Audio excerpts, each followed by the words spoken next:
Hola queridos amigos estudiantes de Torá.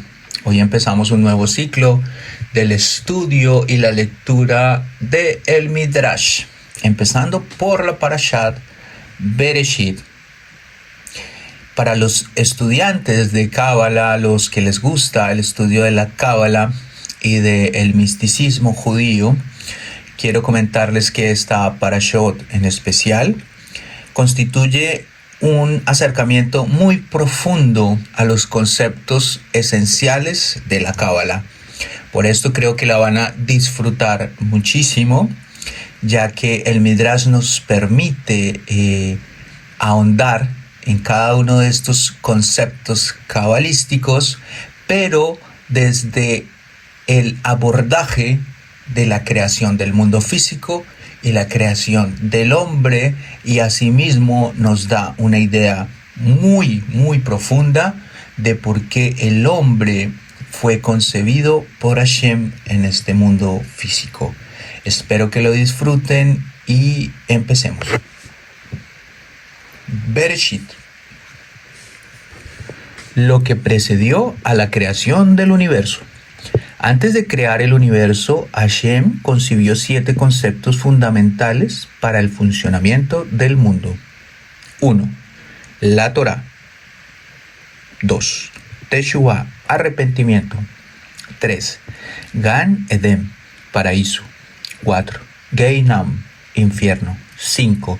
Kiseh HaKavod, el trono celestial de la gloria. 6. El Bet HaMikdash, templo sagrado de Jerusalén. Y 7. El nombre del Mashiach.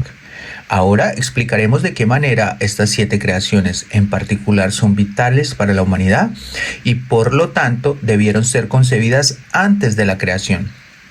1. El mundo fue creado solamente con el propósito de estudiar Torá y cumplir sus dictámenes. 2. Teshuvah fue concebida para mantener su existencia. Un mundo sin arrepentimiento perecería inevitablemente a los ojos del juicio de Hashem. 3. El Gan Edén fue concebido a fin de asegurar una recompensa para los justos. 4. El Geinam fue concebido a fin de dar castigo al malvado.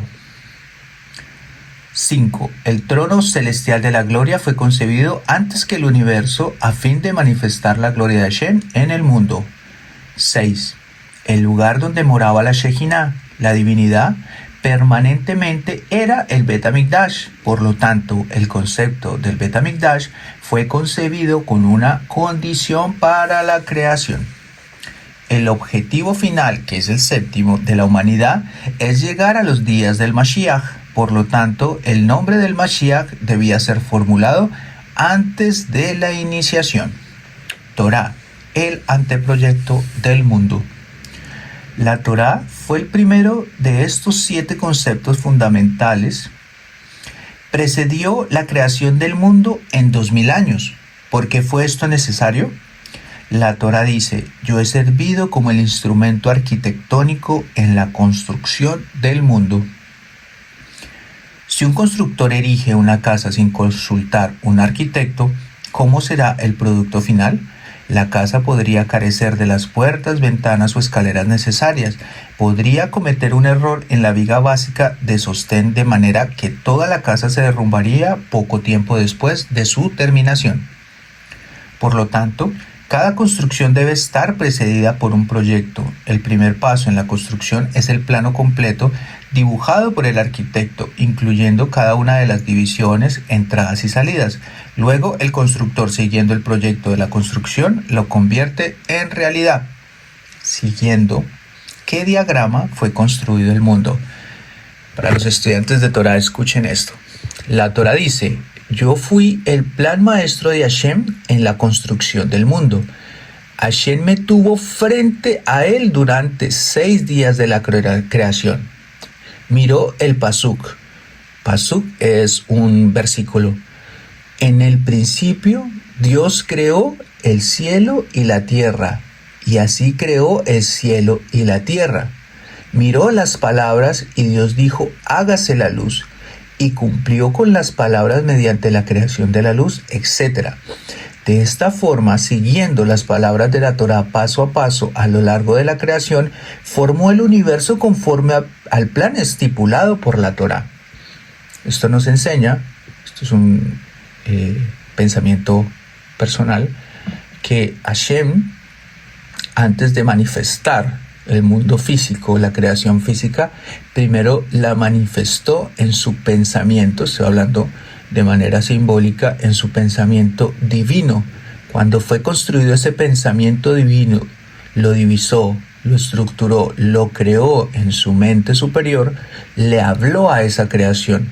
Y cuando le habló a esa creación fue hecha en el mundo físico. Estos son conceptos cabalísticos que ustedes ya conocen a través de la Jogma, Binah, el Keter y evidentemente Malhut, que ya es la manifestación de nuestros pensamientos en el mundo físico. Continuamos. Realidad del creador. El emperador Adriano preguntó a Rabbi Yehoshua: ¿el mundo tiene un amo? Por supuesto, contestó Rabbi Yehoshua. ¿Acaso pensó usted que el mundo podría existir sin un dueño? Entonces, ¿quién es su amo? Hashem es el creador del cielo y la tierra. Pero Adriano insistía. Si esto fuera verdad, decía, ¿por qué no se revela varias veces al año a su pueblo para que le teman? No sería posible, contestó Rabbi Yehoshua, porque dice Shemot 33:20, ningún hombre puede verme y vivir. No creo eso, dijo enojado Adriano. Nadie puede ser tan grandioso como para que fuese imposible siquiera mirarlo. Rabbi Yehoshua se fue. Más tarde al mediodía volvió y le pidió al emperador que saliera. Estoy listo para mostrarte a Hashem, anunció curioso. Adriano lo siguió al jardín del palacio. Mira directamente al sol. Allí descubrirás a Hashem, dijo Rabbi Yehoshua. ¿Qué? Exclamó Adriano enfurecido. ¿Sabes lo que estás diciendo? Todo el mundo sabe que es imposible mirar directamente al sol al mediodía. Rabbi Yehoshua sonrió. Fíjate en tu propia afirmación. Tú admites que nadie puede fijar la mirada en el sol en plenitud, cuando está en su cenit. Sin embargo, el sol es uno de los sirvientes de Hashem y su gloria es solamente una millonésima fracción del esplendor de Hashem. ¿Cómo piensas que la gente podría mirarlo a él? Sin embargo, él prometió que llegaría el día cuando solamente él será exaltado y su grandeza aceptada por todos. Un apícoros le preguntó una vez a Rabbi Akiva: ¿quién creó al mundo? Hashem, contestó Rabbi Akiva. Pruébalo, exigió el apícoros. Rabbi Akiva contestó únicamente: vuelve mañana. Cuando el hombre volvió al día siguiente, Rabbi Akiva le preguntó: ¿qué llevas puesto? Una túnica. ¿Quién la hizo? El tejedor. No te creo. Pruébalo, exigió Rabbi Akiva. Esto es ridículo. ¿Acaso no te das cuenta por la tela y el diseño que un tejedor la hizo? Dijo el hombre. ¿Y tú no te das cuenta que Hashem creó el mundo? Después que se fue el apícoros, Rabbi Akiva explicó a sus alumnos: así como una casa fue obviamente construida por un constructor y una prenda obviamente cosida por un sastre, así el mundo, que sigue un orden natural, fue obviamente creado por el Creador. Sabiduría superior del Creador. Todo lo producido por Hashem es perfecto, sin fallas. Antes de la formación de cualquier órgano, Hashem y su corte celestial celebraron una reunión y premeditaron su creación, pero la gente aún cree que tiene derecho a criticar la obra de Hashem. Cuando las visitas llegaron al palacio recién construido de su rey, cada una tuvo un comentario diferente. El cielo raso debió ser más alto, criticó uno. Otro dijo censurando: las paredes no están perfectamente rectas. Un tercero desaprobó la distribución del palacio. La gente trata la creación de Hashem en forma similar, pronunciando afirmaciones como: si solo tuviera 3 pies, las cosas serían perfectas. Si tuviera ojos en la parte trasera de mi cabeza, la vida sería mucho mejor. Sería preferible si todos caminaran sobre las manos. Si bien la crítica se justifica en el caso de un logro obtenido por un rey humano, esto no es verdad cuando se trata de la creación del Rey de Reyes. Cada criatura constituye una evidencia de la sabiduría de Hashem. Aun si se reunieran las mentes más brillantes de la humanidad y decidieran crear el insecto más pequeño, ¿sabrían cómo darle vida? Si una tubería estuviera pinchada Con una sola abertura del tamaño de un orificio de una aguja, el aire en ella contenida se escaparía inmediatamente. El cuerpo humano está lleno de agujeros y aberturas. Sin embargo, su aire, la respiración, la vida no se escapa. ¡Wow! Pues tú eres grandioso y haces cosas maravillosas. Tú, Hashem, solamente. Teilín 86:10. Y vio Dios todo lo que hizo, y he aquí que era muy bueno. Todo en la creación tiene un propósito. Todo en la creación tiene un propósito. Aún las criaturas aparentemente más insignificantes como las moscas, las pulgas o los mosquitos tienen un rol importante en la creación. Todas cumplen una misión. Hashem puede llevar a cabo sus planes a través de una serpiente, un insecto o una rana. Rabí Yanaí dio un discurso sobre Torá a la entrada de la ciudad. De repente, una gran serpiente que se deslizaba apareció delante de él. Rabí Yanaí saltó para matarla, pero a pesar de sus esfuerzos de atraparla, la serpiente se escapaba y seguía por su camino directo, como si estuviera atraída por un determinado objetivo. Esta serpiente fue enviada con una misión, explicó Rabí Yanaí. Retomó su enseñanza, pero fue interrumpido enseguida por lamentos y gritos que venían de la ciudad. ¡Ay, fulano fue mordido por esta serpiente y murió! Hashem había encomendado a esta serpiente como mensajera para castigar a una persona culpable.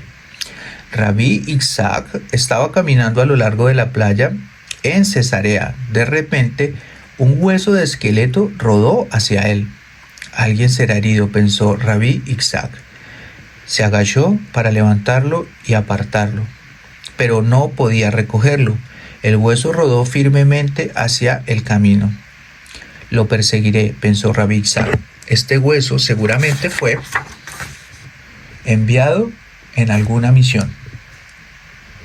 Poco después, un noble romano estaba caminando por la playa, inmerso en sus pensamientos. No se dio cuenta que el hueso rodaba hacia él, tropezó y murió. Cuando los judíos del vecindario lo encontraron tirado en el piso, revisaron sus prendas para establecer su identidad y encontraron rollos de papel en sus bolsillos. Los documentos encontrados contenían una perversa conspiración contra Bené Israel. Hashem se había vengado de un rasha. Después que el malvado emperador Tito conquistó Jerusalén, profanó el Kodesh HaKodashim en el Bet HaMikdash, arrancó el parojet y blasfemó al Todopoderoso diciendo: he vencido al rey en su propio palacio. Más tarde se embarcó para volver a Roma. Hashem atacó el barco con una fuerte tormenta que levantó grandes olas y dejó al barco en peligro de zozobrar. El Dios de esta nación solo tiene poderes en el agua aparentemente, exclamó Tito sarcásticamente. Ahogó la generación de Enoch, ahogó la generación del diluvio, ahogó al faraón y su ejército. Hashem no me puede vencer mientras estuve en su propia casa. Tuvo que esperar que llegara al océano para matarme. Rasha, contestó Hashem, te castigaré con una de mis creaciones más pequeñas. Hashem encomendó al ángel del mar calmar las olas y Tito llegó seguro a Roma, donde fue recibido con celebraciones triunfales. Luego fue al baño para refrescarse. Cuando se iba, se le ofreció lo habitual, copa de vino, pues el baño da sed. Después de tomarla, un pequeño jején entró en su fosa nasal y luego penetró a su cerebro. El jején permaneció vivo en la cabeza de Tito y comenzó a golpear tan fuerte. Tito no podía encontrar descanso ni de día ni de noche. El jején taladraba incesantemente dentro de él. Sufrió así por 7 años. Un día Tito pasó por un herrero. Al escuchar al herrero martillar sobre su yunque, el jején paró de taladrar.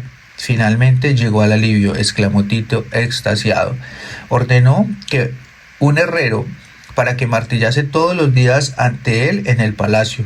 Cuando el herrero enviado al palacio era gentil, Tito le pagaba por sus servicios, si era judío, Tito se abstenía de pagarle y le decía: para ti es suficiente con ver a tu enemigo sufrir.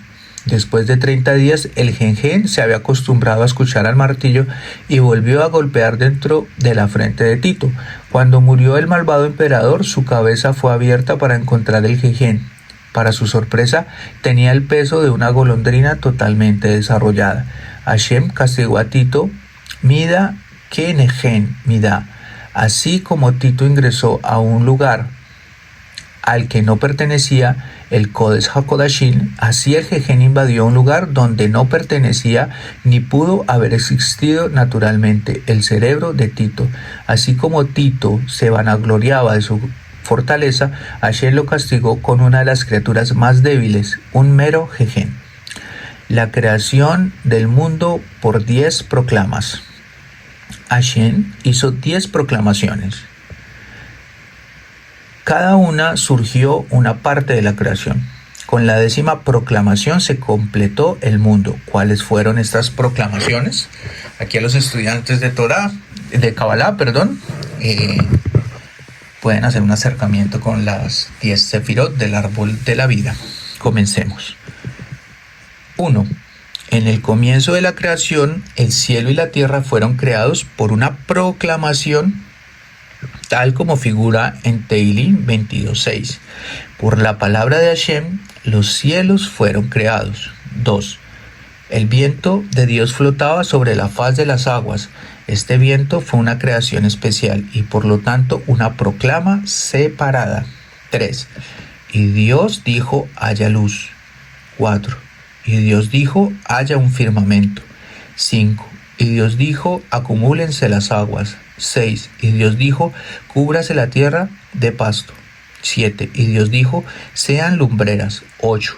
Y Dios dijo: produzcan las aguas abundantes criaturas. 9. Y Dios dijo: produzca la tierra seres vivientes. 10. Y Dios dijo: hagamos al hombre.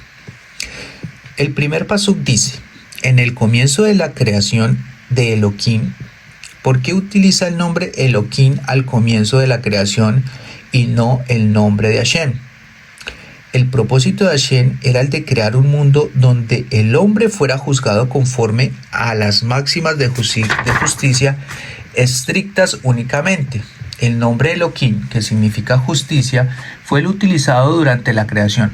Cuando Hashem vio que el hombre no sobreviviría salvo si se le juzgaba con misericordia, añadió el atributo de la misericordia al de justicia en su relación con el hombre.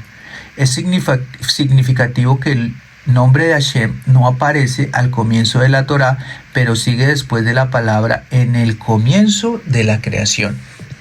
Este es solo uno de los ejemplos de la modestia de Hashem.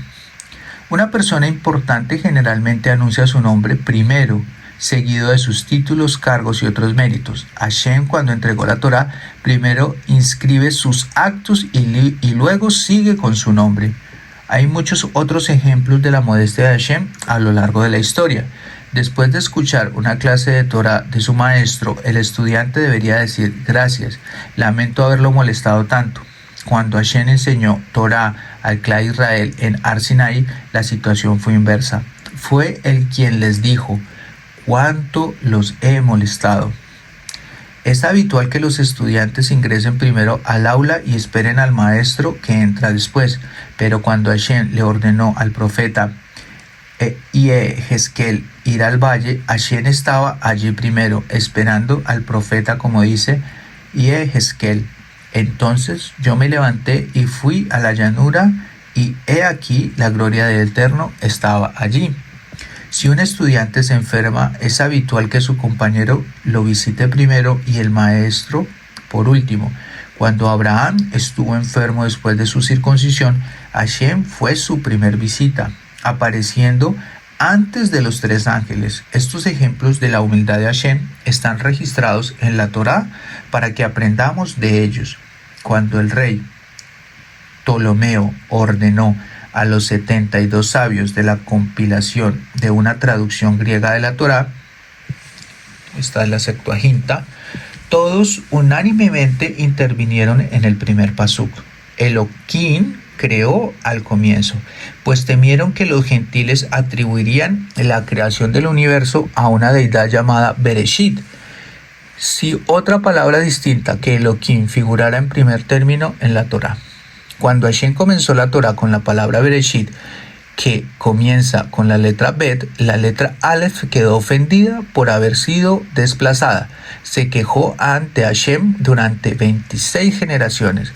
Yo soy la primer letra y sin embargo fui excluida del comienzo de la Torá. Te prometo, dijo Hashem, a la Aleph, ya verás que se hará justicia. Cuando yo entregue la Torá a mis hijos en Air Sinai, no he de comenzar con ninguna otra que no sea la letra Aleph. Cuando Hashem entregó los 10 mandamientos a Bene Israel, colocó una Aleph al comienzo diciendo, yo soy Hashem, tu Dios. Los 6 días de la creación. El primer día de la creación del cielo, la tierra y su contenido, y la creación de una luz especial.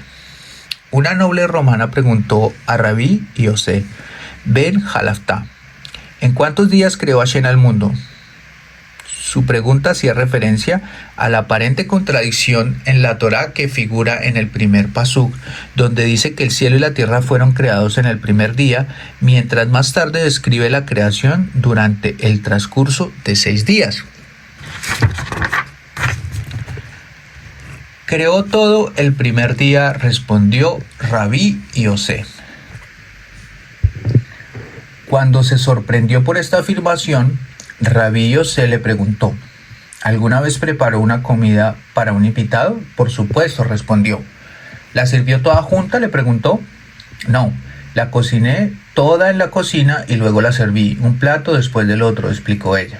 Así es como Hashem creó al mundo, le respondió Rabí Yosé. El primer día Hashem creó la materia prima a partir de la cual construiría todo el mundo. Por lo tanto, desde el primer día, el sol, la luna, el zodiaco, los árboles, el pasto, el Gan Edén y el Geinom, todos existieron como una materia pura sin forma. Los días posteriores de la creación, Hashem formó y moldeó la materia que compondría cada entidad hasta conformar el objeto tal como lo conocemos. Cielo. Tal como lo explicamos anteriormente, la substancia de los cielos fue creada el primer día, pero existió solamente en estado fluido. El segundo día, Hashem solidificó el líquido del cielo y dijo que el firmamento se estabilice. Tierra. En el primer día la tierra fue creada de la nada. Alejandro el Grande, quien fue de Aristóteles y le interesaba la filosofía, preguntó a los jajamín, a los sabios, 10 preguntas. Una de ellas era, ¿qué fue creado primero, el cielo o la tierra? Primero los cielos, respondió los jajamín, como figura en la Torá 1:1, en el comienzo de la creación de Elohim del cielo. En efecto, se disputa sobre el orden de la creación del cielo y la tierra. Beit Shammai argumenta que el cielo fue creado primero, mientras que Beit Hillel sostiene que la tierra lo fue. Según una tercera opinión, la de Rabí Yohanan ben Zakkai, los dos fueron creados simultáneamente. 10 cosas fueron creadas el primer día.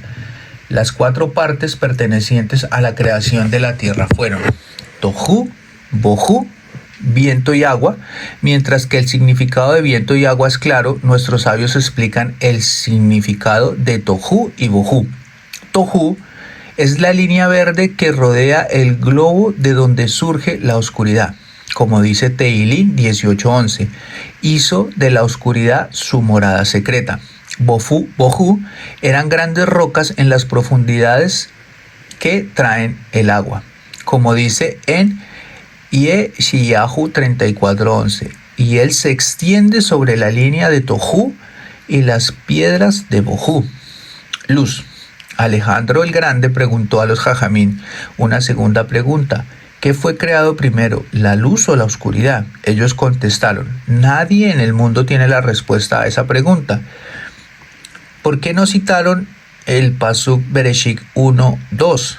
Y había la oscuridad sobre la superficie de las profundidades, de lo que se infiere que la oscuridad fue creada antes que la luz. Los jajamís no respondieron la segunda pregunta de Alejandro por temor a que les pidiera un relato detallado de la creación, lo que no deseaban revelarle. Fueron evasivos con la esperanza de que cambiara de tema. Si bien la Torá relata que la creación de la luz aconteció el primer día, también relata que el sol, la luna y las estrellas no fueron creadas hasta el cuarto día. Estos hechos aparentemente contradictorios pueden ser conciliados por las siguientes dos explicaciones. 1. En realidad, tal como lo explicamos, la esencia de todos los cuerpos celestiales fueron creados el primer día. Sin embargo, su forma y apariencia solo se manifestaron en el cuarto día cuando Hashem los colocó en su lugar en el cielo. La luz 2. La luz creada el primer día no es luz que conocemos hoy en día. Ese día Hashem creó una luz tan radiante que nuestra luz es oscuridad en comparación con ella. Por lo tanto, Hashem oculta esta luz superlativa del primer día y en el cuarto día proveyó al mundo con luz de sol y de luna. ¿Por qué Hashem ocultó la luz original? Dijo: los malvados del futuro, las generaciones del diluvio y de la dispersión, no merecerán recibir la luz intensa creada en el primer día. Entonces la reservo para los Sadiquín en el Olam Abba. Adán en el Gan Edén podía beneficiarse con la luz del primer día. Por medio de ella podía ver desde un extremo del mundo al otro del mundo. Esta luz especial era espiritual, emanaba de la gloria de la Shejiná, de lo que gozarán los Sadiquín en el futuro. Serán recompensados con el privilegio de gozar de la luz de la Shejiná por haber estudiado la Torá, que es comparada con la luz. Aquí un comentario personal para los estudiantes de Kabbalah. Estas dos explicaciones nos dan un acercamiento muy claro a los conceptos cabalísticos del ocultamiento de la luz divina. Y aquí lo que nos revela este Midrashim es que los que van a tener acceso a poder entrar a esa luz divina son los que estudian la Torá, descubren o investigan los secretos del cielo. Y como dice acá, que Adán en el principio podía ver de un lado de la tierra hasta el otro lado de la tierra, lo que nosotros podemos entender de esto es que las personas que estudian Torá, que estudian Kabbalah, que se esfuerzan en descubrir los secretos del cielo, podrán ver todo el panorama, voy a hablar metafóricamente, de su vida, desde el principio hasta el final. No porque pueda ver el futuro, sino porque el acercamiento a la luz divina a través del estudio de la Torá lo que permite es desbloquear el conocimiento de esos niveles superiores, y así podrá de alguna forma no ver el futuro, sino crear su futuro que ya está concebido por Hashem, pero lo podrá crear a través del conocimiento de lo oculto de la Torá. Es decir, que se va a revelar la luz que tenía Adán en el principio, pero en este mundo y en este tiempo. Tiempo. En el primer día Hashem creó el tiempo. Asignó un periodo de 24 horas para el día y la noche. Ordenó a la luz: tú regirás durante el día. Dijo a la oscuridad: tú regirás durante la noche. Vio Dios que era bueno. Hubo atardecer y hubo mañana, un día.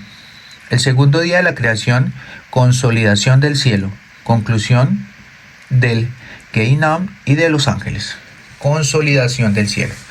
Al comienzo del segundo día, el firmamento, Raquía, como dice la Torá, existía, pero estaba inmerso en agua, al igual que la tierra. Hashem luego ordenó que el firmamento se estabilizara.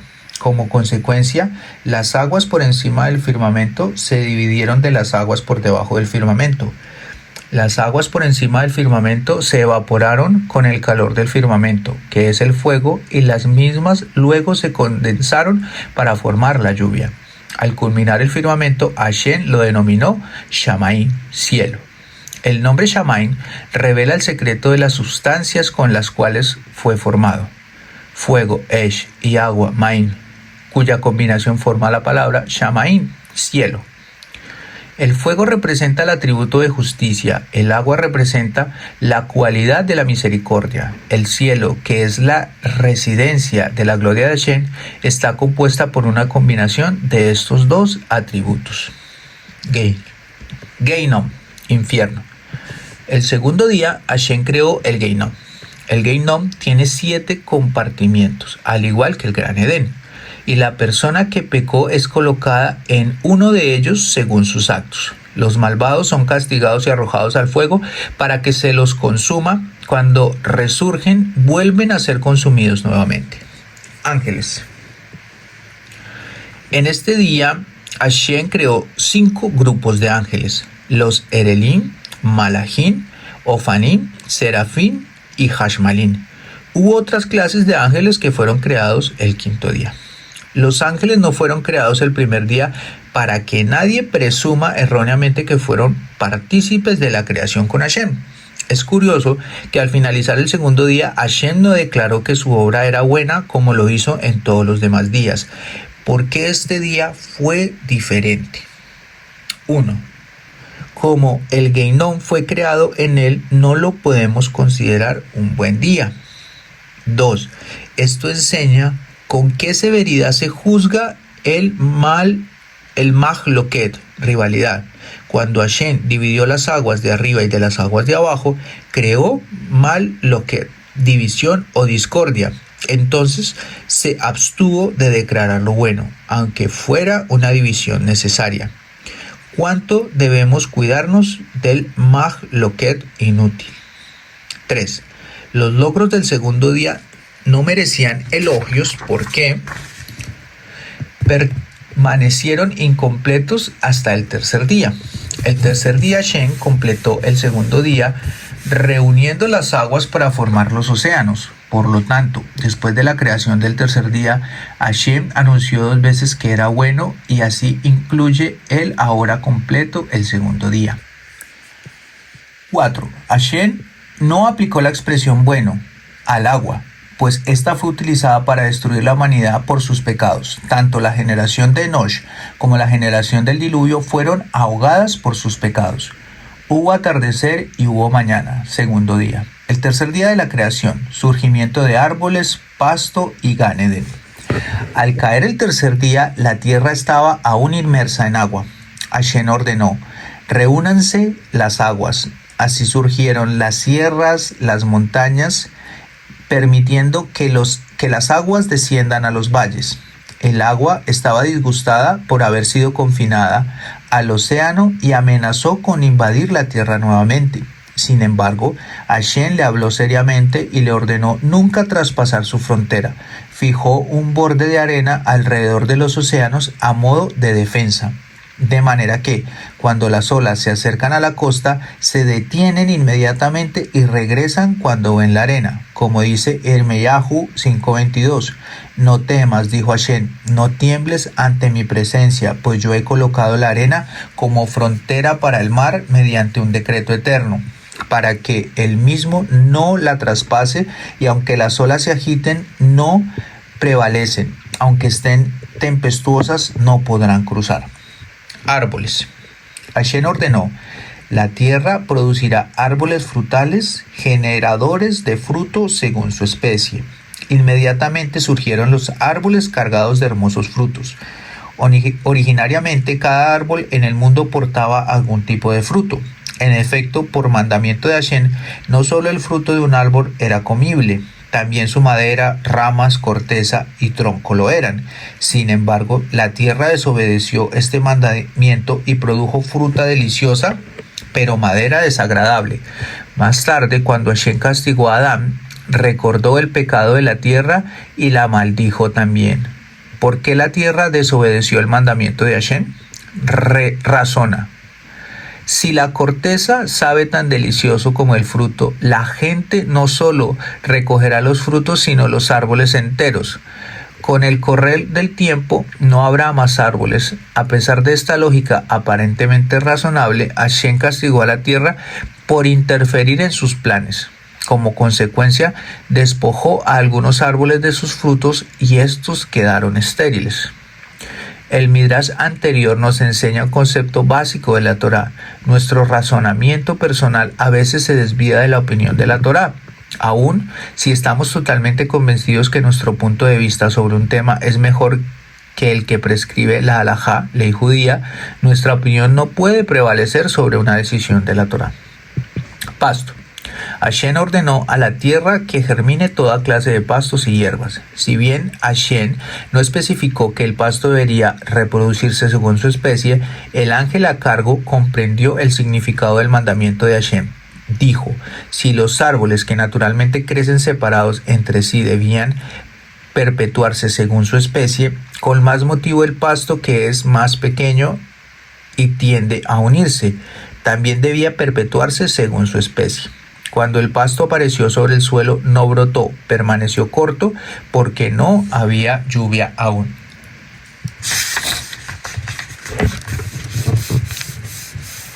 ¿Por qué Hashem no envía la lluvia inmediatamente u ordena que el pasto creciera independientemente de la lluvia?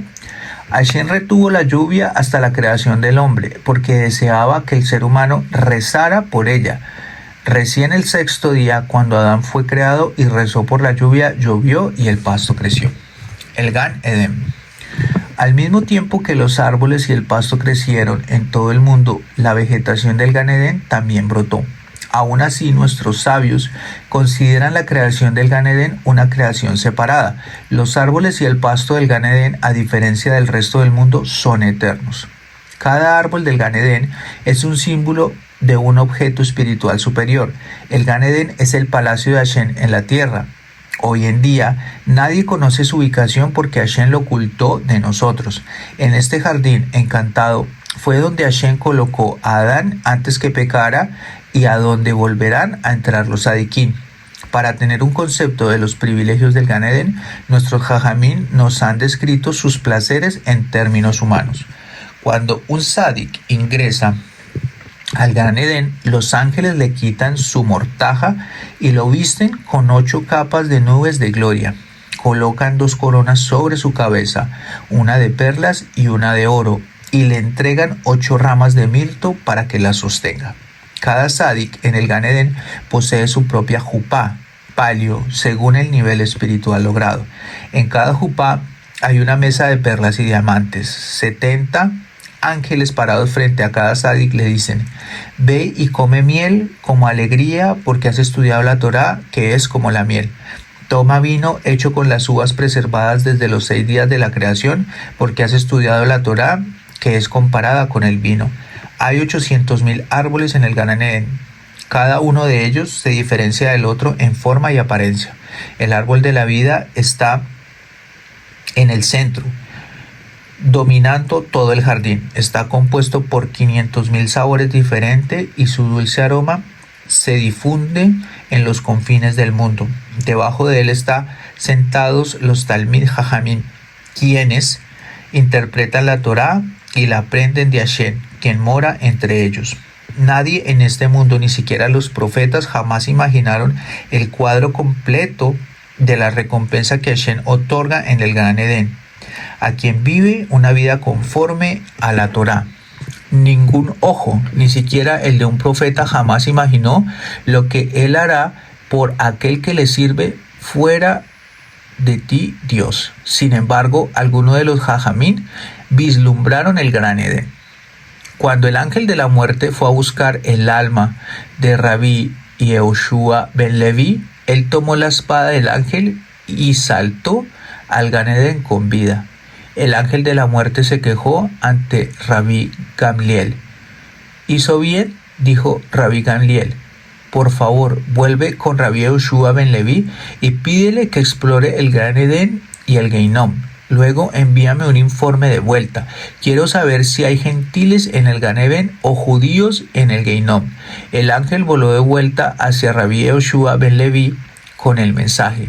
Inspeccionó el Gan Edén y devolvió el siguiente informe a Rabí Gamliel y los sabios. En el Gan Edén había 7 casas. En la primera casa, ubicada junto a la primera entrada del jardín, estaban sentados los gentiles que se convirtieron en Gerim y cuidan la Torá por su propia convicción. Aquí está hablando de los conversos. No por presión externa. Esta casa tiene paredes de vidrio y vigas de cedro. El justo profeta Obadía, de descendencia edomita, y un ger está a cargo. La segunda casa estaba ubicada junto a la segunda entrada del Gran Edén y está hecha de plata y vigas de cedro.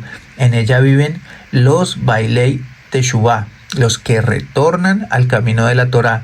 A la cabeza de ellos está Menashe, hijo de Hizkiyahu.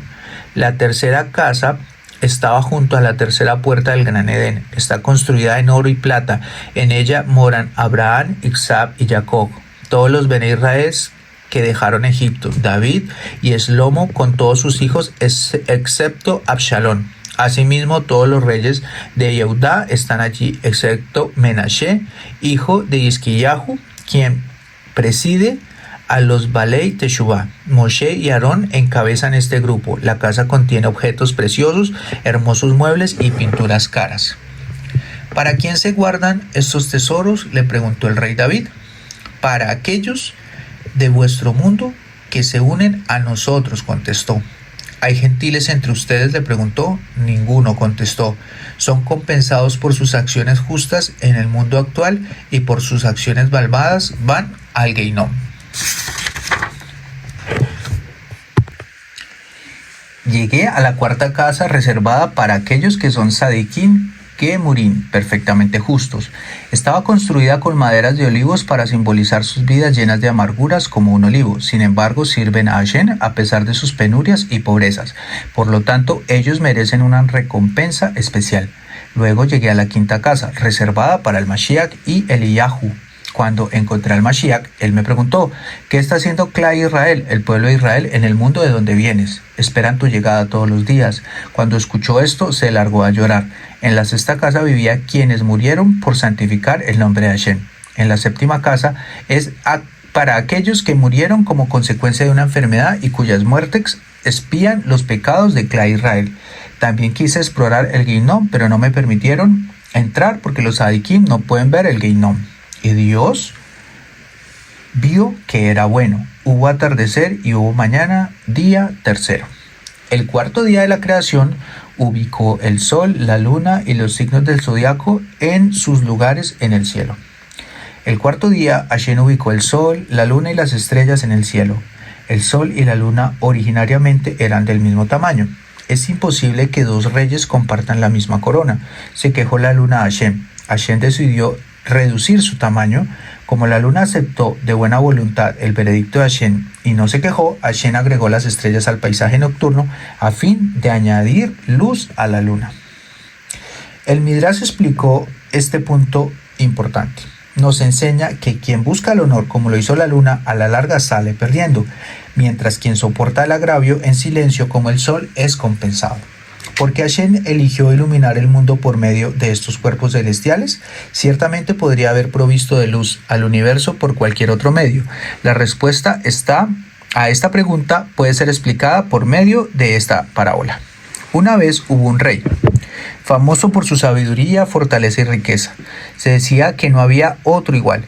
Viajeros de tierras muy lejanas se acercaban a su país a ver con sus propios ojos si los rumores acerca de él eran verdad. El rey no podía perder su tiempo para atender a cada persona y demostrarle sus grandes habilidades y su riqueza. Entonces decidió decorar el frente de su palacio de manera que cuando lo vieran quedarían convencidos de sus cualidades únicas. Colocó una gran cortina de un material muy costoso, con la cual cubrió la puerta del palacio y la decoró con una deslumbrante variedad de los más extraños y brillantes diamantes del mundo, rubíes rojos, esmeraldas resplandecientes, amatistas y topacios, toda una deslumbrante legión. ¿Quién puede imitar esta obra de arte? ¿Podrá compararse conmigo?, anunció el rey.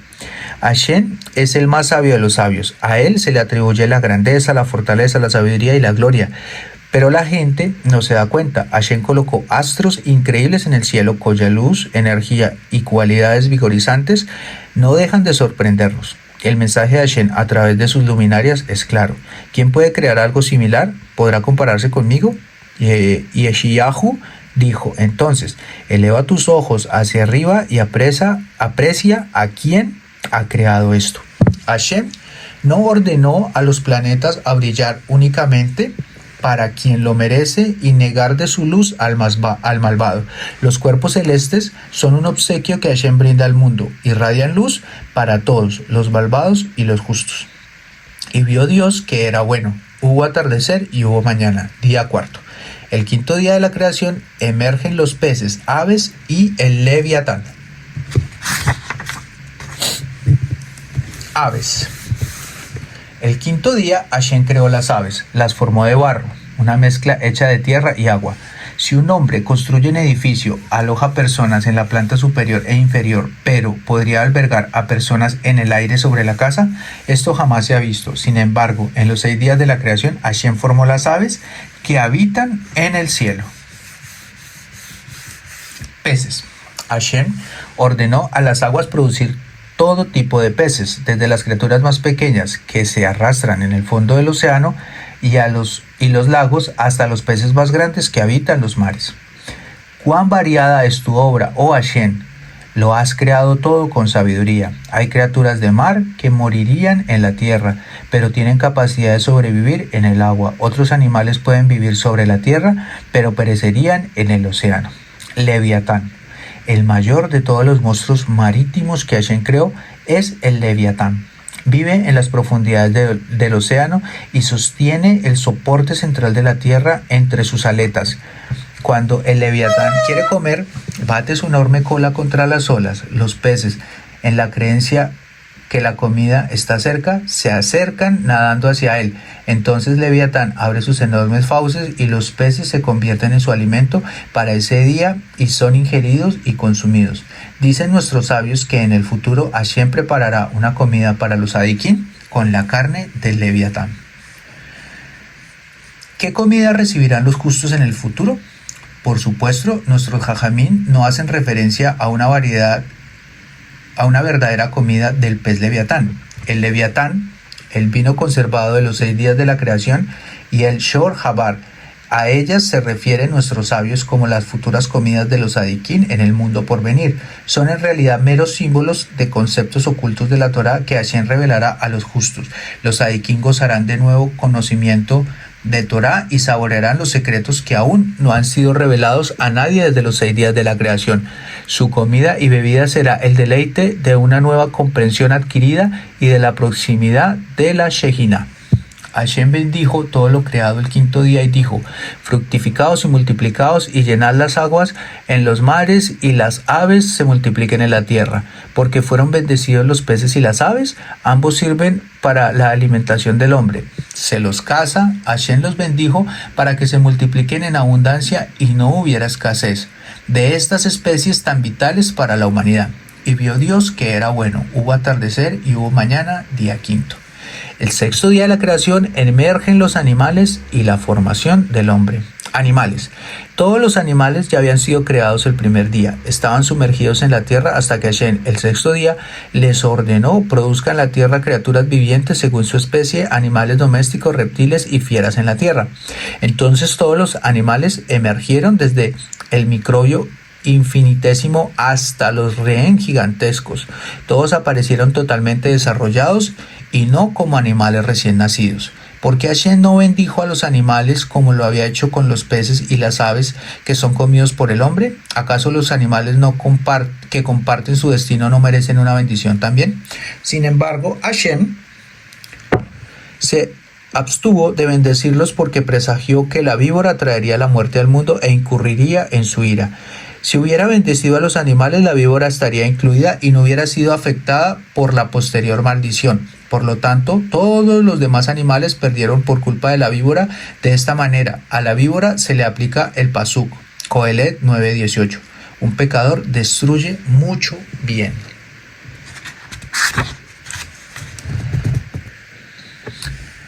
La conferencia con los ángeles antes de la creación del hombre. Bueno, esto se puso muy bueno. Finalmente, después de haber creado el cielo, la tierra, la vegetación y los animales, Hashem formó al ser humano. ¿Por qué esperó hasta el final para traer a Adán a la vida? 1. Hashem actuó como un anfitrión que pone la mesa para sus invitados. El anfitrión solo acomoda a sus invitados después de que todo está listo y la mesa está puesta. Hashem quiso que Adán encontrara un mundo hermosamente preparado para él. 2. El ser humano se formó último como señal de que su importancia no deberá ser sobrevaluada. Si una persona resultara arrogante, se le dice: hasta el mosquito fue anterior a tu creación. 3. Hashem no permitió la presencia de Adán durante la creación para que ningún apícoros pudiera alegar: Dios tuvo un socio en la creación. Antes de crear a Adán, Hashem dijo: hagamos al ser humano. Se estaba dirigiendo a los ángeles para solicitar su opinión en el asunto. Los ángeles se dividieron en distintas fracciones. Algunos estaban a favor de la creación del hombre, mientras otros se oponían. La benevolencia afirmó: deja que sea creado, pues practicará la benevolencia. La verdad protestó: no debería ser creado, pues estará lleno de falsedad. La justicia sostuvo: que sea creado para que practique la justicia. La paz se opuso: no lo creo, pues estará lleno de rivalidades. La Torá protestó: amo del universo, ¿por qué quieres crear a este hombre? Su vida será corta y llena de aflicciones. Seguramente pecará, y salvo que tú seas clemente, sería mucho mejor para él si jamás lo hubieras creado. La opinión de Hashem prevaleció sobre las objeciones de todos los ángeles y de la Torá, y votó a favor de la creación del hombre. Su última palabra fue: soy bondadoso y perseverante, y estoy dispuesto a crear al hombre a pesar de sus fallas. Moshe escribió la Torá según Hashem se la dictaba. Cuando Hashem le pidió que registrara el pasuk, hagamos al ser humano, Moshe hizo una objeción. Amo del universo preguntó: ¿por qué le das a los apicorsin una oportunidad para pecar y deducir de esta forma plural que más de un Dios creó al hombre? Este es un comentario personal. Hay muchas personas que hablan de que en el proceso de la creación hay una palabra que hace alusión a una pluralidad, y aquí el Midrash nos está explicando el por qué se da esa forma en la que Hashem escribió este pasuk de la Torá. Vuelvo y repito: ¿por qué le das a los apicorsim una oportunidad para pecar y deducir de esta forma plural que más de un Dios creó al hombre? Escribe como te digo, contestó Hashem. Si alguien desea pecar, déjalo pecar. Lo he expresado en plural para darle una lección al ser humano. Una persona importante generalmente piensa que para él es superfluo dejarse aconsejar por sus subordinados. Déjalo estudiar este pasuk y así se dará cuenta que aún el Creador creó al mundo superior e inferior y consultó con los ángeles antes de crear al hombre. Hashem indicó que la interpretación errónea de la Torá no surge del error intelectual, apikorsut. Está basada en una moral defectuosa. Hashem afirma: si alguien desea pecar, déjalo pecar, pues el hombre que ansíe y desee interpretar erróneamente la Torá siempre encontrará un pretexto para hacerlo. Si no es la frase hagamos al ser humano, entonces será otra. Hashem describió al hombre en diferentes términos que todas las demás criaturas. Él dijo: hagamos al ser humano a nuestra imagen, como a nuestra apariencia. Poseerá el intelecto necesario para comprender la creación y servir al amo del universo como uno de los ángeles. Su mente lo distinguirá como ser humano. Hashem añadió: si cumple con mi voluntad, portará la imagen de Dios y dominará a los animales. De no ser así, perderá su imagen divina y los animales lo dominarán. Entonces Hashem creó a Adán. Los detalles de su creación están relatados en el capítulo Cómo fue creado Adán y colocado en el Gan Edén. 10 elementos que fueron creados a la hora del crepúsculo Erev Shabbat. El primer Erev Shabbat, Antes de completar la creación, Hashem creó un potencial de 10 futuros milagros. Estos debían ser incluidos en la creación de acuerdo con el principio. No hay nada nuevo bajo el sol, ni aun los milagros son nuevos, pues su potencial latente estaba inherente en la creación.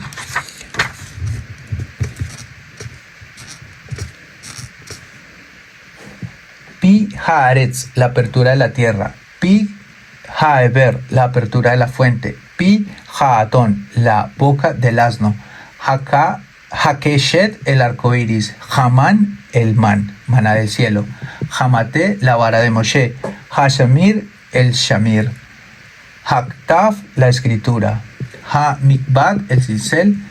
Ha-lujot, las lujot, las tablas. Ahora explicaremos el significado de estos objetos milagrosos. La apertura de la tierra. Hashem creó la tierra con capacidad de partirse y tragar al rebelde de Korach y a su congregación cuando llegó el momento de castigarlos. La apertura de la fuente. Hashem creó al potencial de la fuente milagrosa de Miriam, quien deambulaba junto al clan Israel en el desierto y la proveyó de agua donde quiera que estaban. La boca del asno. Hashem implantó en el asno que cargaba al profeta Bilán la habilidad de comunicarse en lenguaje humano a fin de reprocharle su intención de maldecir a clan Israel. El arco iris. Hashem determinó que el arco iris sería la señal futura del acuerdo entre él y la humanidad para que ningún segundo diluvio inundara la tierra. El man. Hashem creó el potencial del man, la comida divina que sostendría a los Bene Israel en el desierto durante 40 años. La vara. Hashem concibió que la vara milagrosa de Moshe realice milagros en el futuro. El shamir. El shamir era una criatura parecida a un gusano que tenía la increíble habilidad de partir las rocas más duras. Fue utilizado por el rey Shlomo para cortar las piedras del Bet HaMikdash, por lo cual no se utilizó ningún metal. Hashem invistió al Shamir de este potencial en Erev Shabbat durante la creación. La escritura. Los caracteres del Aleph Bet, que poseen Kedushah, santidad, eran inherentes a la creación del mundo. El cincel. Hashem también concibió el primer instrumento para grabar letras en la piedra. Las Lujot. Hashem creó las tablas que en el futuro serían entregadas al clan Israel con los 10 mandamientos investidas de cualidades milagrosas. El séptimo día, Shabbat. En el séptimo día concluyó Dios la obra que él había hecho. Este pasuk parece significar que Hashem finalizó su labor el séptimo día mismo. ¿Cómo se entiende esto?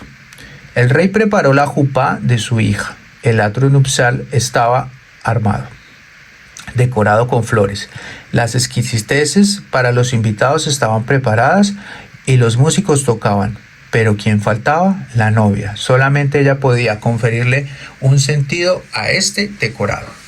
De la misma manera, el mundo fue creado con su belleza y su perfección, pero faltaba un ingrediente esencial, Shabbat, el descanso. Solo cuando el Shabbat llegó al mundo, entonces el descanso llegó al mundo.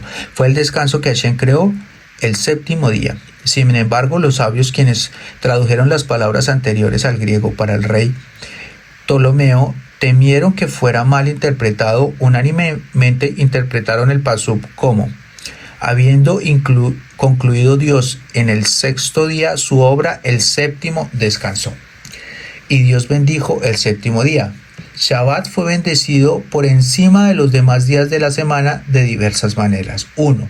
En el desierto, los Bene Israel recibieron una doble porción de man cada Erev Shabbat, de manera que se aprovisionaban de comida para Shabbat. La bendición del man adicional es solo un ejemplo de la garantía divina por la cual todo lo que se gaste en honor al Shabbat será reembolsado por Hashem. 2. Una persona no solo es restituida por cualquier pérdida financiera en la que haya incurrido por honrar el Shabbat, sino que quien honre este día será recompensado con una buena vida y salud. Esto queda ilustrado por la siguiente historia. Rabbi Ejia Bar Abba relató: una vez fui invitado a la casa de un hombre rico en Lutkia. Trajeron una mesa cargada por 32 personas apoyadas sobre 16 postes. Apiladas sobre la misma había todo tipo de exquisiteces imaginables. Un niño especialmente contratado por el dueño de casa para este fin estaba sentado en el centro de la mesa y proclamaba: de Hashem es la tierra y cuanto ella contiene. El dueño de casa utilizaba este medio para no olvidar que su riqueza no era propia sino de Hashem, y así no ser vanidoso. Rabbi Jia siguió relatando: luego yo le dije: hijo mío, ¿cómo es que mereces estas riquezas? Él contestó: fui un carnicero, cuando veía una pieza especialmente linda la apartaba para el Shabbat. Yo le contesté: con razón te has hecho tan rico, tu mérito es grande. 3. Hashem también bendijo el Shabbat con deliciosas comidas. Rabí Yehuda una vez invitó al emperador romano Antonino a una comida de Shabbat. Se sirvió comida fría, sin embargo al emperador le pareció deliciosa. Otra vez cenaron juntos un día de semana y se sirvió comida caliente. ¿Cómo puede ser?, preguntó Antonino, que la otra comida que comí sabía mucho mejor que esta, aunque era fría. A esta le faltan las especies, explicó Rabí Yehuda. Sorprendido, el emperador preguntó: ¿acaso hay algún condimento que la cocina del emperador no tenga? Sí, su nombre es Shabbat. 4. Otra bendición del Shabbat es que al malvado en el Geinom se le concede alivio de su castigo y tortura cada séptimo día. 5. Hashem otorgó una bendición espiritual al primer Shabbat después de los 6 días de la creación. Durante el Shabbat, Adán disfrutó de una luz especial que había sido creada el primer día y luego ocultada. Adán tomó provecho de esa luz durante 36 horas, 12 horas en Erev Shabbat y 24 horas en Shabbat, con una bendición especial de Shabbat. La luz brilló continuamente, aún durante las 12 horas de la noche, de manera que Adán no vivió ninguna oscuridad durante el Shabbat.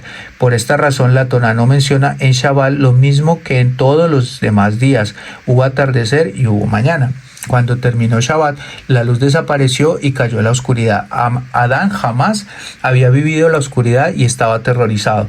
Se cubrió la cara con las manos desesperadamente y se lamentó: pobre de mí, Hashem me está castigando por mi pecado. Luego Hashem le dio a Adán 2 piedras y le mostró cómo producir fuego por su fricción.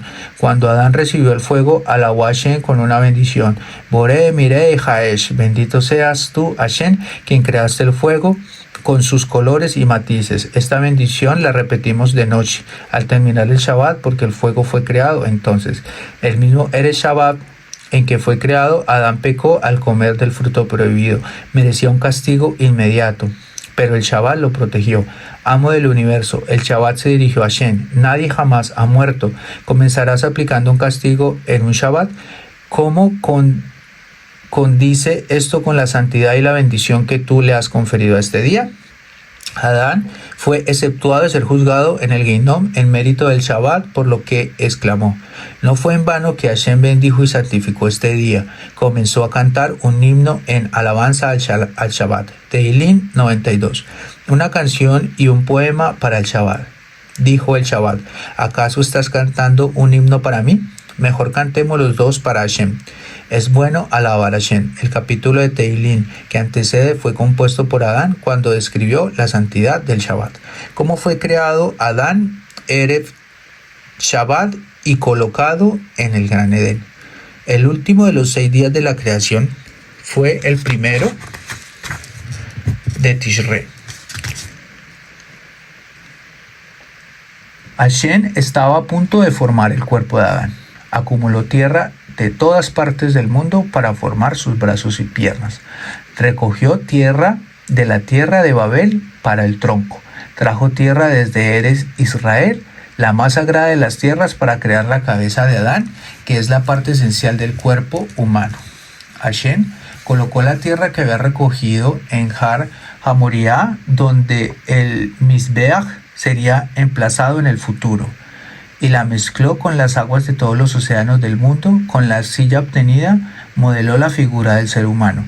Cuando la figura de Adán aún yacía inmóvil sobre el suelo, Hashem desplegó delante de sus ojos la visión de su futura descendencia. Adán visualizó a Noah y a todos los Sadiquín del futuro. Visualizó a Abraham y luego a los Gerín, a Isaac y a todos aquellos que ofrecerían sacrificios, y a Jacob y a todos los futuros Talmid Jajam, a Moshe y a toda la gente humilde, a Aarón y a todos los Kohanim, a David y a todos los futuros reyes. ¿Has visto?, dijo Hashem, todos estos Sadiquín serán tu descendencia. Adán estaba satisfecho. Hashem le mostró a Adán esta visión para inculcarle una toma de conciencia de que si pecaba, no solo se perjudicaría a sí mismo, sino a todos sus futuros descendientes también. En efecto, cuando Adán pecó más tarde, cambió el destino de la posteridad. ¿Por qué Hashem le presentó esta visión a Adán antes de traerlo a vida? La respuesta es que antes de darle vida, Adán podía visualizar mucho más de lo que haría después de tomar posesión de un cuerpo terrenal. A los cabalistas con esto. Qué buena enseñanza. Antes de darle vida a Adán, Hashem preguntó: ¿puedo darle vida desde su boca? No puedo hacer eso, porque la emplea para difamar. ¿Podría soplar su alma en su cuerpo a través de sus ojos? No, porque parpadea con ellos con fines nocivos. Tampoco sus oídos son buenos conductores porque le permiten escuchar blasfemias. Buscaría una apertura más adecuada. Sus fosas nasales, así como las fosas nasales expulsan el aire contaminado, así los adiquín se despojan del pecado maloliente y se aferran al dulce aroma de la Torá. Cuando se trata del tema de la creación de Adán, la Torá escribe la palabra y él creó con una doble yud, Bereshit 2:7, en contraste con la creación de los animales donde solo se escribe con una sola yud. La Torá así indica que la creación de Adán no fue meramente física, sino que también Hashem lo creó con un doble propósito. Wow. Aunque su cuerpo fue producto del polvo, poseía un alma eterna. Fue creado con la capacidad para vivir en dos mundos, en este mundo y en el Olam Haba. A Adán se le confirieron inclinaciones diametrales opuestas. Una lo induce a hacer el bien y a ser noble, y la otra a hacer el mal. Aún la creación física de Adán fue doble, hombre y mujer en un solo cuerpo. Por delante era un hombre, pero unido a él por detrás había una mujer. Adán fue una obra de Hashem y por lo tanto físicamente perfecta. Llegó al mundo con la circuncisión ya hecha. Antes de pecar era tan alto que llegaba al cielo y llenaba al mundo. Irradiaba tanta belleza que aún después de su muerte la parte inferior de su cuerpo oscureció al sol. Su cara brillaba, su fortaleza era inmensa. Tan pronto como fue creado, los ángeles, sobrecogidos por su grandeza y santidad, se aposternaron ante él y quisieron cantarle sus alabanzas. Fue solo hasta que Hashem lo hizo dormir que se dieron cuenta de su error. Era solo un humano. Hashem lo colocaría en el lugar más preciado de la tierra, el Gan Edén, pero Adán se rehusaba a entrar. Adán era consciente que quien viviera en el Gan Edén debía servir a Hashem en nivel superior. Temía no poder cumplir con el alto nivel de exigencia necesario. Llevó tiempo convencer a Adán para que fuera colocado en el Gan Edén. La creación de Jabá. Adán había sido puesto en el mundo, pero la creación de la humanidad no estaba totalmente terminada. Hashem dijo: no es bueno que el hombre esté solo, haré para él una ayuda frente a él. ¿Por qué describe la Torá a la mujer como una ayuda frente a él? Este término significa que si él lo merece, ella será una ayuda, pero si no, será su oponente. Una mujer colaboradora es aquella que alienta a su marido para que estudie Torá todo lo que pueda. Rabbi Hanina Bar Hajinai decidió dejar a su esposa y familia para estudiar Torá en una yeshiva lejana. Antes de partir, participó de los Sheva Brajot de Rabbi Shimon Bar Yochai. Espera hasta que concluyan las Sheva Brajot y luego yo te acompañaré, le suplicó al novio Rabbi Shimon Bar Yochai. No puedo esperar, contestó Rabbi Hanenai. Se fue y se ausentó de su hogar por 12 años enteros. Cuando regresó, no reconoció las calles de su pueblo porque los viejos barrios habían sido demolidos y se habían construido nuevas casas, de manera que no encontró el camino de su propia casa. Sentado al borde del río, notó la presencia de dos niñas que se le acercaban. Una de ellas le dijo a su amiga: «Llena tu balde, hija de Inai». Cuando escuchó el nombre de su hija, se levantó y la siguió, y así llegó a su casa. Cuando entró, su mujer estaba sentada junto a la mesa cerniendo harina. Cuando elevó su vista y vio a su marido, se desmayó de la emoción y su alma partió. «Amo del universo», rezó Rabbi Hanina, «¿es esta su recompensa por por haberme esperado todos estos años. Hashem hizo un milagro y ella volvió a la vida. Rabbi Hama Barbizá también dejó su pueblo por estudiar Torah durante 14 años. Cuando regresó dijo: no entraré a mi casa de golpe como hizo Rabbi Haninai Bar Haninai. Primero advertiré a mi familia de mi llegada. Cuando llegó se sentó en el Beit Hamidrash en lugar de dirigirse hacia su hogar. Su hijo Ushia entró, pero Rabbi Hama no lo reconoció. Se sentó frente a Rabbi Hama y comenzaron a debatir temas de Torah. Rabbi Hama estaba impresionado por el nivel de conocimiento del joven y al mismo tiempo se lamentaba. Si yo hubiera permanecido en mi hogar, pensó, hubiera instruido a mi hijo para que fuera un Talmid Jajam como este. Envió un mensaje a su esposa que había llegado y fue a su casa. Poco después, el mismo joven que había estado frente a él en el Bet HaMidrash entró. Debe haber venido a preguntarme algo más, pensó Rabbi Hama. Y se levantó en señal de respeto por los conocimientos de Torah del joven. ¿Desde cuándo un padre se levanta para su hijo?, preguntó su esposa.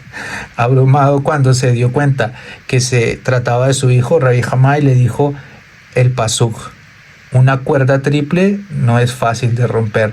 Dijo: mi padre Rabbi Bizá fue un Talmid Jajam, yo soy un Talmid Jajam y mi hijo Ushia es la tercera generación de Talmid Jajamín. Él dedujo que después de 3 generaciones de Talmid Jajamín, el estudio de la Torah permanecería en la familia por las siguientes generaciones. Por otra parte, la esposa de Rabbi Yosef Agligi se le opuso, tal como ilustra esta historia. Rabbi Yosef se casó con su sobrina. Como era de la familia, no se informó lo suficiente respecto de su carácter. Ella solía humillarlo delante de sus alumnos, entonces le aconsejaron a Rabbi Yosef: divórciate, no es adecuado para ti tener una esposa así. ¿Cómo lo haré?, contestó. Su contrato matrimonial fija una enorme suma de dinero si se divorcia, pero no puedo pagar dicha suma. Una vez Rabbi Yosef estaba estudiando con Rabbi Eleazar ben Azaría. Cuando terminaron, Rabbi Yosef le dijo a Rabbi Eleazar: Rabbi, por favor venga a mi casa a comer. Como ambos eran líderes de sus generaciones en el estudio de la Torah, se hacían honores dirigiéndose uno al otro como rabí. Cuando ingresaron a la casa, la esposa de Rabbi Yosef desvió la mirada enojada y se fue. Rabbi Yosef vio una cacerola sobre la mesada, así que corrió tras ella y le preguntó: por favor dime solamente, ¿has dejado algo de comida en esa cacerola? Sí, contestó, contiene pollo. Rabbi Yosef debió servir la comida él mismo. No encontró pollo en la cacerola, sino un postre. Comentó Rabbi Eleazar: ¿qué pasó? ¿Acaso su esposa no dijo que había pollo? Rabbi Yosef, avergonzado que su esposa haya mentido, bromeó: quizás milagrosamente se convirtió en postre. Rabbi Eleazar estuvo silencioso durante la comida. Cuando terminaron dijo: deja que se vaya esa mujer. La forma en que actúa no coincide con tu honor. No poseo la suma de dinero que se le prometió al contrato matrimonial, contestó Rabbi Yosef. Cuando Rabbi Eleazar, quien era rico, escuchó esto, le brindó a Rabbi Yosef la suma necesaria y Rabbi Yosef luego se casó con una esposa mejor que la primera. Su ex esposa también volvió a casarse, pero su nuevo matrimonio fue desgraciado por sus pecados. Su nuevo marido era el sereno de la ciudad, quien muy pronto quedó ciego. Ella lo guiaba de la mano y salían a mendigar por las calles de la ciudad. Cuando se acercaban a la zona donde vivía Rabbi Yosef, la esposa se devolvía. Su esposo, que conocía las calles, le preguntó: ¿por qué no me conduces a la casa de Rabbi Yosef? Escuché que da caridad con mano abierta. Yo fui su esposa y no puedo enfrentarlo, contestó. Un día, cuando se acercaban a la sección de Rabbi Yosef, el marido discutió con su mujer porque no lo guiaba a su casa. Ella le contestó y surgió una disputa. Permanecieron discutiendo de esa forma en la calle. Rabbi Yosef escuchó y salió a preguntar: ¿qué ocurre? Esta esposa mía me priva del potencial ingreso diario de la calle. Se quejó del hombre ciego. Rabbi Yosef reconoció a su esposa, quien vivía en la pobreza y humillación. Le entregó a la pareja una de sus casas para que vivieran en ella y se hizo cargo de su mantención por el resto de sus vidas. Así cumplió con la misbah de no ocultarás tu propia carne. Antes que Hashem creara a Javá, congregó a todos los animales frente a Adán para que se dieran cuenta que ninguno era adecuado para ser su pareja. Hashem pidió a Adán que pusiera un nombre a cada animal para demostrar su inteligencia a los ángeles. Antes de la creación del hombre, los ángeles le preguntaron a Hashem qué tipo de criatura será. Hashem respondió: su inteligencia superará la vuestra. Para probar esto, Hashem llevó a todos los animales ante los ángeles para que nombraran a cada uno. Sin embargo, los ángeles no pudieron hacerlo. Luego Hashem trajo los animales ante Adán y le pidió que buscara un nombre adecuado para cada uno. Los ángeles precedieron y fueron testigos cuando Adán los nombró a todos correctamente. Primero en Lashon HaKodesh hebreo y luego en los otros 70 idiomas que conocía intuitivamente. Este se llamará Hamor, asno. Es un sus, caballo. Este es el Gamal, camello. Cada nombre seleccionado por Adán reflejaba las características particulares de ese animal, por lo tanto quedó para siempre. Por ejemplo, Adán se dio cuenta que el león era el rey de las bestias, por lo tanto lo llamó Ariel, tomando las letras Aleph, Yud y Hei del nombre de Hashem y añadiendo la letra Resh para representar Ruach, espiritualidad, pues sabía que los profetas utilizarían la imagen de un león para describir a Hashem mismo. Nombró al caballo Sus, pues reconoció en él su paso y su júbilo en la batalla. Nombró al asno Hamor, consciente de su naturaleza torpe y pesada, y su predisposición hacia lo mundano. Hashem luego le preguntó a Adán: ¿cuál va a ser tu nombre? Le contestó: me debería llamar Adán, habitante de la tierra, pues fui creado de la Adamá, tierra. ¿Y cuál es mi nombre?, preguntó Hashem. Adonai, amo, contestó Adán, porque tú eres el amo sobre todas las criaturas. Cuando Hashem trajo los animales ante Adán, este notó que todos eran parejas, todos tienen una pareja excepto yo, se quejó Adán. Al escuchar esto Hashem, que él también buscaba una pareja, lo durmió y le proporcionó a Javá. ¿Por qué Hashem esperó a que Adán le solicitara una esposa en lugar de crear a Javá al mismo tiempo que Adán? Él sabía que Adán eventualmente se quejaría de Javá a pesar de haberla solicitado. Cuando más se hubiera quejado, se hubiera sido creada sin que él la solicitara. Mientras Adán dormía, Hashem separó el cuerpo femenino que estaba unido a su espalda y reemplazó la parte faltante con carne. Luego Hashem lo dotó de vida como un ser independiente. Porque Hashem creó originariamente a Adán como un solo ser con su esposa. Al crear originariamente al hombre y a la mujer con una sola entidad, Hashem invistió la naturaleza del hombre con capacidad de cumplir con el precepto de la Torá y será apegado a su esposa, es decir, solamente a su esposa y no a otra mujer. Vuestro Dios es un ladrón. El emperador acusó a Rabbi Gamaliel, durmió a Adán y luego le robó una parte de su cuerpo. La hija de Rabbi Gamaliel estaba presente durante la disputa. Déjame responder, dijo, volviéndose hacia el emperador. Ella relató: ayer hubo un robo en la casa de mi padre. Los ladrones se llevaron todas nuestras copas de plata y en lugar de ellas nos dejaron unas de oro. Exijo que se haga justicia ante la corte. ¿Por qué?, preguntó el emperador. Yo deseo que semejantes ladrones entren a mi palacio todos los días. Preste atención a vuestras palabras, dijo la hija de Rabbi Gamliel. ¿Acaso no es este caso similar al de Adán, a quien se le quitó una parte de su cuerpo y a cambio recibió una esposa? Si Hashem no fuera un ladrón, insistió el emperador, hubiera separado el costado de Adán de su presencia y sin adormecerlo. Traedme un pedazo de carne, ordenó la hija de Rabbi Gamaliel. Ella lo recibió y lo sostuvo sobre el fuego para dorarlo mientras el emperador observaba. Ahora está lista para que se la coma, le dijo después de un rato al emperador. Cómalo.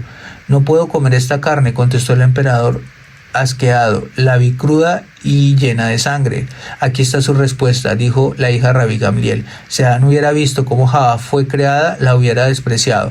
Hashem, con su gran sabiduría, formó el cuerpo de Javá diferente del de Adán y la dotó de la maravillosa capacidad de traer hijos al mundo. Hasta aquí vamos con la primera parte y en otro video les voy a montar la segunda parte, que empezaría con el casamiento en el Gan Edén.